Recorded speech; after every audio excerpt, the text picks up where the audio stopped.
I will run, I will climb, I will soar. I'm undefeated. Oh, jumping out of my skin, pull the cord. Yeah, I believe it. Oh, the past is everything we were. Don't make us who we are. So I'll dream until I make it real, and all I see is stars. Another beautiful day out there. Welcome to another episode of Living Podcast. In the previous episode, we discussed about how Chief Akintola outmaneuvered the Western NCNC, the creation of United Progressive Grand Alliance (UPGA), and the coalition of federal government, how it was agreed and formed, how the discontented reached high point when Chief Akintola's group with MPC support had retained power in the West. And then that leads to how the democratic government, how they willingly summoned the military to come and take over. Olushola Ayobami is my name, and I believe we are going to enjoy one another again for today. It's not until you fall that you fly. When your dreams come alive, you're unstoppable. Take a shot, chase the sun, find the beautiful. Let's look at how they gave them the offer. I recap from the last episode. In the early hours of the morning, January 15, 1966, a section of the Nigerian Army revolted in Lagos, Enugu, Ibadan, and Kaduna. Many leading politicians, including the prime ministers and the premiers of the North and the West, were killed. Now the offer. At 11:50 p.m. on 16th January 1966, the acting president of the Federal Republic of Nigeria, Dr. Nwafo Orizu, made the following broadcast on Radio Nigeria.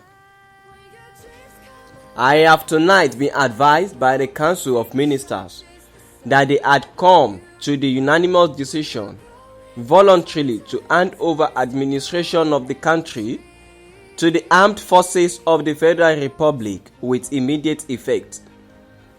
All ministers are assured of their personal safety by the new administration. I will now call upon the General Officer commanding Nigeria Army, Major General Aguiyi Ironsi, to make a statement to the nation on the policy of the administration. It is my fervent hope that the new administration will ensure the peace and stability of the Federal Republic of Nigeria, and that all citizens will give them their full cooperation. Now, the acceptance.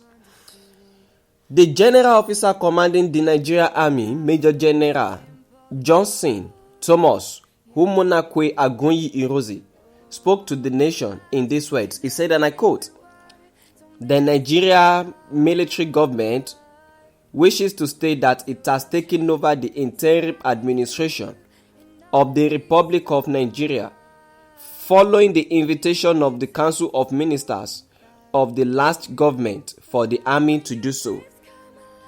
For some time now, there have been escalating political disturbances in parts of Nigeria with increasing loss of faith between political parties and between political leaders themselves. This crisis of confidence reached a head during the elections in the Western region in October last year. There were charges by the opposition parties of rigging of the elections and general abuse of power by the regional government in the conduct of the elections. Riots, arson, murder, and looting became widespread in Western Nigeria since October. The situation deteriorated and certain army officers attempted to seize power.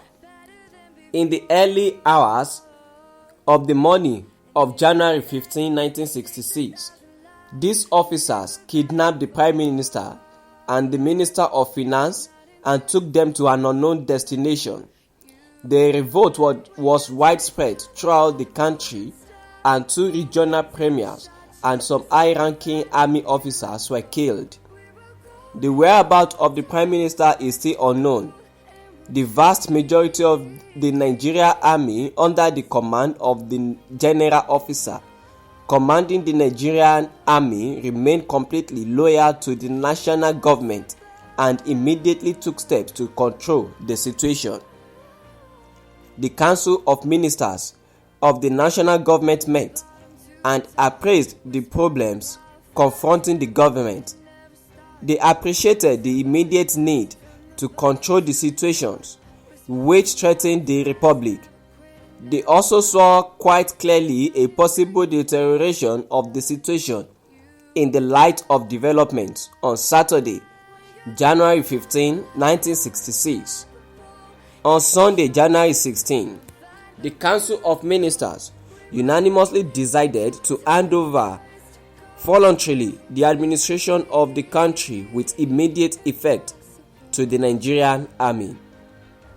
This was formally done the same day by the acting president of the republic.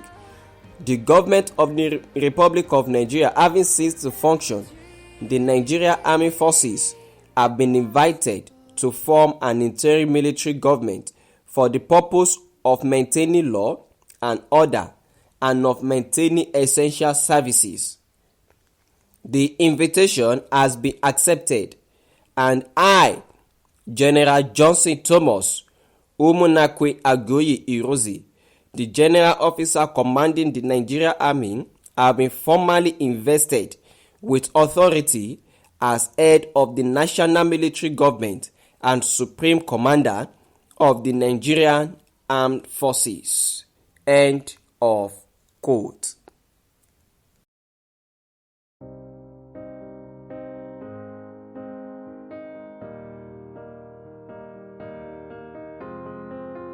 I will run, I will climb, I will soar. I'm undefeated. Oh, jumping out of my skin, pull the cord. Yeah, I believe it.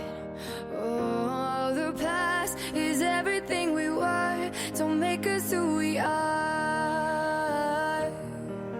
So I dream until I make it real. He announced decrees for suspension of the offices of president, prime ministers, and parliament. He also decreed that there should be a military government in each region of the federation, and that the regional military government would be responsible to the federal military government. By this decree, the provisions for the offices of the regional governor, premiers, and executive council were suspended. He further decreed that the Chief Justice and all other judges will continue to hold offices, and the judiciary would continue function normally under the present statute. All civil servants, the Nigerian Police Force, and the Special Constabulary Force would continue to function as at present, but all local government and native authority police will be under the control of the Inspector General of Police. He announced that the military government was determined to suppress the disorders in western Nigeria and the TV division of northern Nigeria. He said, and I quote, "It is our intention to maintain law and order until such a time when a constitution is brought out according to the wishes of the people." End of quote. He promised that the new administration will honor all agreements. He will continue also to maintain present external relations. He called on all citizens to cooperate in this urgent task to maintain law and order in the country.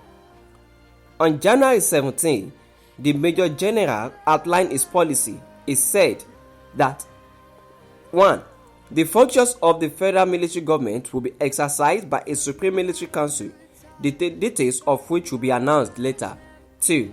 The permanent secretaries in charge of federal ministries will continue in their office, carrying out the normal functions of government, and they should be directly responsible to the federal military government when consulted. 3. In the regions, there will be military government under military governors assisted by advisors who were the last persons to hold the offices of regional governors.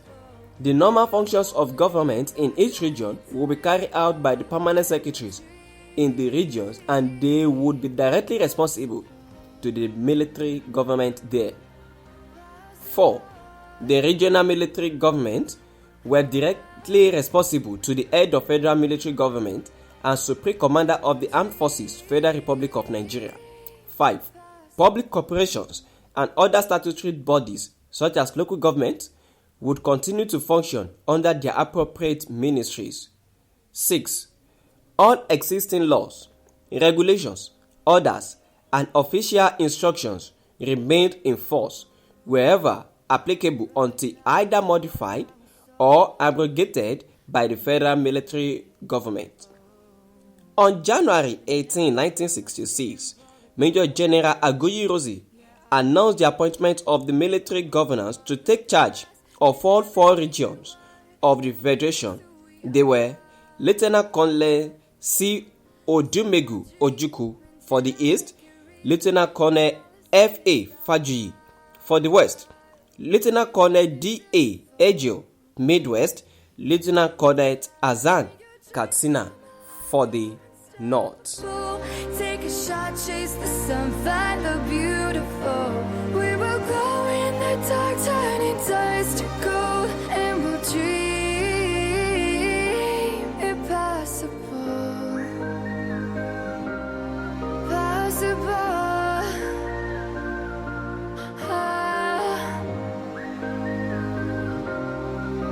And we'll dream impossible. I will chase, I will reach, I will fly until I'm breaking. And that's all on today's episode. But quickly, before I leave the studio today, let me quickly bring it to our memories. The regional premiers, where we have Alhaji Sir Ahmadu Bello for the northern Nigeria, Chief Samuel Adoke Akintola for western Nigeria, Chief Dennis Osadebe for midwestern Nigeria, Dr. Michael I. Okpara for eastern Nigeria, and for regional governors, where we have Sir Kashim Ibrahim for northern Nigeria, Sir Odeleye Fadausi for western Nigeria, Samuel Marirere for midwestern Nigeria, Sir Francis Ebiam for eastern Nigeria. Olushola Ayobami, people call me living. I say bye for now.